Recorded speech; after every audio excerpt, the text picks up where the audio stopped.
We are back, Jeff Opera with Tracy Hanson, one more time in our series on people who help. We hope it's been helpful to you, that we're helping you along the way here.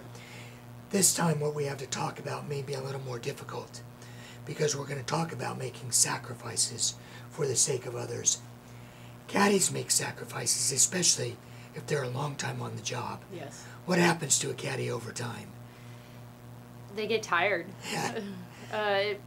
So physically, just it aches and pains, and carrying that bag can get heavy every week. Sometimes emotionally it can get tiring, because the player, you're always looking at the player as like, what do they need? And it's very rare that the player's looking at the caddy, what do they need? Yeah. It's just the way it is. Yeah. Caddies sit around a lot and wait and wait and wait while the player is off doing whatever they do inside the locker room, and they don't always get hospitality areas to eat, and so they're always kind of fending from, not always, a lot of times they're fending for themselves. We read in Scripture a lot of the servant-master relationship, and Jesus even spoke of how the servant just basically drops everything when the master shows up. Mm-hmm. That's sacrificial, and I have to put my needs aside for now and take care of the person who I'm serving. Do you find that easy in your own life to do for others? I think I have developed more and more of that heart. As the further I get away from being a player, because being a player is very selfish, and so I almost sometimes err too much on sacrificing for others at a cost to myself. But it's something that especially in the work with the initiative that I'm doing, is that I'm sacrificing time, energy, in some circumstances even my physical space of my home, or my contacts, to help these girls further either their golf profession or maybe they're transitioning out. And so I think it's become easier the older I get. Mm-hmm. When we look at Scripture and what some of the other things that Jesus said, one of the most radical was, you know someone is a friend when they'll lay down their life for you. Is that, okay, they have to die for me?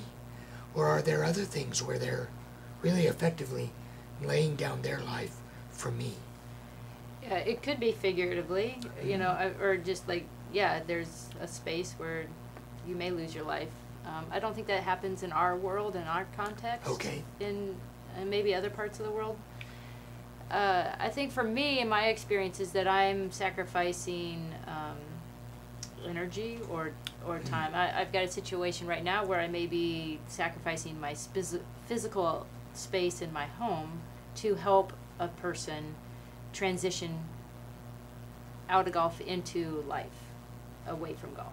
And so as an introvert and someone who likes my alone space, that is a sacrifice for me. Right.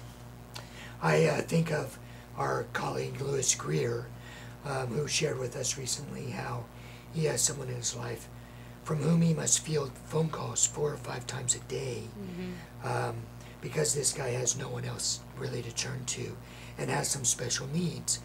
And Lewis takes those phone calls and takes those phone calls. I would go nuts.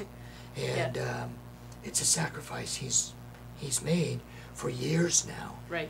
So it can look like a lot of different things, but you may step back and say, wow, I'm giving a lot here.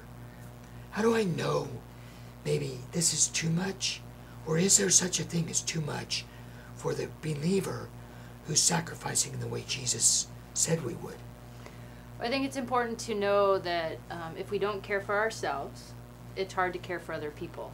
And so if we're sacrificing to the point of exhaustion, then we don't have anything left to give to other people. And I think that's a good telltale, is that you have to have some self-care. You have to have some boundaries. Not boundaries like I'm not going to help that person, but maybe it's taking an afternoon off, or saying no sometimes is okay. And a lot of times I think as believers we have this idea that we have to always be saying yes to people. And I know that I'm guilty of this. Like, I say yes a lot, when there's some times where I need to be saying no. I think too, and this might be a great way to wrap up the whole series, we've been talking a lot about how you might help others, but sometimes you need to learn to ask for help, right? And that's what we're saying, that you get to the end of your sacrifices and you may have to say to someone, like we've talked about, can you pray for me? Mm-hmm. Can you give me some time? I need some help right now. Yeah. Yeah. Well, we hope this series has been absolutely helpful to you. There's been a lot to think about and hopefully to talk about in your fellowship as you continue to consider how you might help others.